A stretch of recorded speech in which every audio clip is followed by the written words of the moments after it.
चलो देखो, द्रव्य की द्वैत प्रकृति मतलब डुअल नेचर ऑफ मैटर्स के बारे में डिस्कस कर रहे हैं। द्रव्य की द्वैत प्रकृति का मतलब डुअल नेचर ऑफ मैटर्स का मतलब बताया गया है कि कोई भी पदार्थ हो वो डुअल नेचर को शो करता है, चाहे प्रकाश हो चाहे कोई भी पदार्थ हो अर्थ पे, वो डुअल नेचर को शो करता है, पदार्थ की द्वैत प्रकृति को प्रदर्शित करता है। जैसे प्रकाश, मैंने कहा प्रकाश प्रायोगिक रूप से दो प्रकार की घटनाओं को प्रदर्शित करता है, एक तरंग प्रकृति को प्रदर्शित करता है, दूसरा कण प्रकृति को प्रदर्शित करता है। कुछ ऐसी प्रायोगिक घटनाएं हैं, प्रकाश की कुछ ऐसी प्रायोगिक घटनाएं हैं जो द्रव्य मतलब प्रकाश की तरंग प्रकृति को प्रदर्शित करती हैं, जैसे प्रकाश का अपवर्तन, परावर्तन, व्यतिकरण, ध्रुवण, विवर्तन और इससे रिलेटेड जैसे विक्षेपण और प्रकीर्णन। ये सभी घटनाएं जो हैं ये प्रकाश के तरंग प्रकृति को प्रदर्शित करती हैं। प्रकाश की तरंग मतलब कि प्रकाश जो दो प्रकार के प्रायोगिक घटनाओं को प्रदर्शित करता है, नंबर एक तरंग प्रकृति को और नंबर दो जो है कण प्रकृति को प्रदर्शित करता है।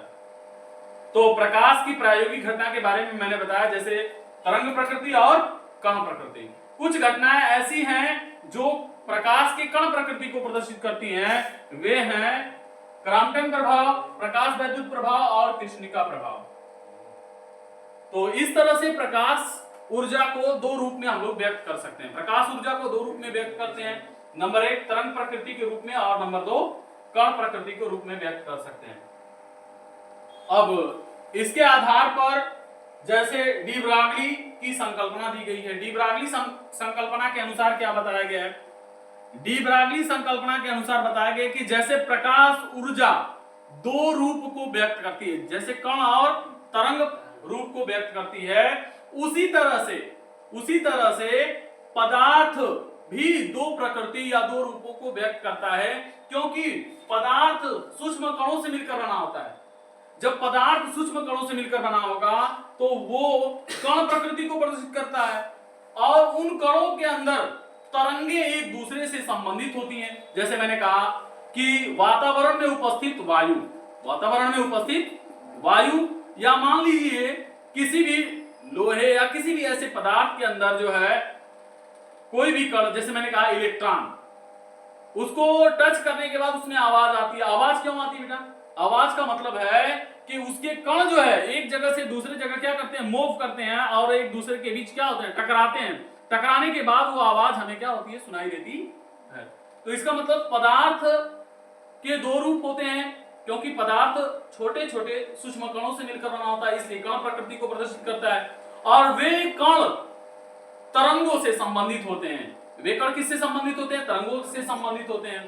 तो इस तरह से डी ब्रॉगली की परिकल्पना यहां पे समाप्त हो। अब डी ब्रॉगली ने कुछ अपने नियम्स दिए थे, कुछ रूल्स दिए थे, कुछ उन्होंने पॉइंट्स बताए थे। वो पॉइंट क्या है? सबसे पहला पॉइंट है, उन्होंने बताया था कि गतिमान कणों से संबंधित डी ब्रॉगली तरंगदैर्घ्य क्या है। मतलब कि कुछ तरंगों के बारे में डिस्कस किया था उन्होंने, तो बताया कि गतिमान कणों के लिए डी ब्रॉगली तरंगदैर्घ्य क्या होती है। तो डी ब्रॉगली तरंगदैर्घ्य गतिमान कणों के लिए मतलब कि मैंने कहा जब कोई कण गतिमान, जब कण का द्रव्यमान m और उसका वेग कितना होता है, v होता है, तो उस कण का संवेग किसके बराबर होता है? p बराबर mv के बराबर होता है। और वहां से डी ब्रॉगली जो तरंगदैर्घ्य होती है लैम्डा बराबर h/p के बराबर होता है। लैम्डा बराबर h/p, यहां पे लैम्डा क्या है? डी ब्रॉगली तरंगदैर्घ्य है। h क्या है? प्लांक कांस्टेंट है। और प्लांक कांस्टेंट के साथ यहां पे p जो है संवेग है। मैंने कहा संवेग का मान p बराबर mv के बराबर होता है, तो मैंने लैम्डा बराबर h/mv लिख दिया। अब मैंने कहा कि जो कण है उसकी गतिज ऊर्जा क्या है? गतिज ऊर्जा ke बराबर हाफ mv स्क्वायर। जब इस समीकरण में मैंने m से गुणा और भाग किया तो ये समीकरण क्या बन गया? ke बराबर half m square v square upon m हो जाएगा, जो किसके बराबर है? mv का मान देख रहे हो कि p के बराबर है, तो m स्क्वायर v स्क्वायर का मान किसके बराबर हो जाएगा? p स्क्वायर के बराबर है। तो p स्क्वायर बटे कितना हो जाएगा? 2m हो जाएगा, जो p स्क्वायर बराबर कितना हो जाएगा? 2ke into m। मल्टीप्लाई कर देंगे 2m का इधर, तो P बराबर करनी में कितना हो जाएगा 2ke डॉट m के बराबर हो जाएगा। अब ये जो वैल्यू है वो mv की जगह अगर हम रख देंगे या P की जगह रख देंगे तो ये आ जाएगा हमारे पास रिजल्ट। और बता रहा है कि जो कण, जो गतिमान कण है उसकी डी ब्रॉगली तरंगदैर्घ्य जो है किसके व्युत्क्रमानुपाती है, संवेग के, और किसके, वेग के, और किसके, करणी में ke के व्युत्क्रमानुपाती होती है।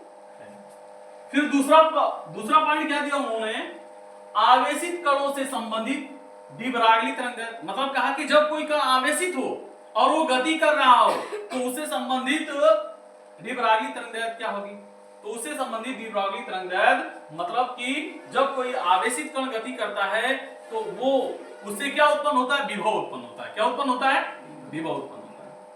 और वो विभव जो होता है वो किसके बराबर होता है, गतिज ऊर्जा के बराबर होता है, जो ke बराबर qv के बराबर होता है। जो ke का मान किसके बराबर होता है, qv। और हम जानते हैं कि P बराबर mv होता है और mv बराबर करणी में 2ke डॉट m के बराबर होता है। और यहाँ पर ke का मान जब पुट करेंगे, ke का मान जब यहाँ पुट करेंगे qv, तो करणी में क्या हो जाएगा 2qv डॉट m के इक्वल आ जाएगा, जो डी ब्रॉगली तरंगदैर्घ्य के लिए लैम्डा बराबर h अपान करणी में 2qv इंटू m हो जाएगा, जहां q क्या है, कण पर उपस्थित आवेश है, और v क्या है, गतिमान कण का विभव है, और m क्या है, उस कण का द्रव्यमान है, और h तो जानते ही हो आप लोग, h प्लांक कांस्टेंट है, प्लांक नियतांक है, और यहाँ लैम्डा डी ब्रॉगली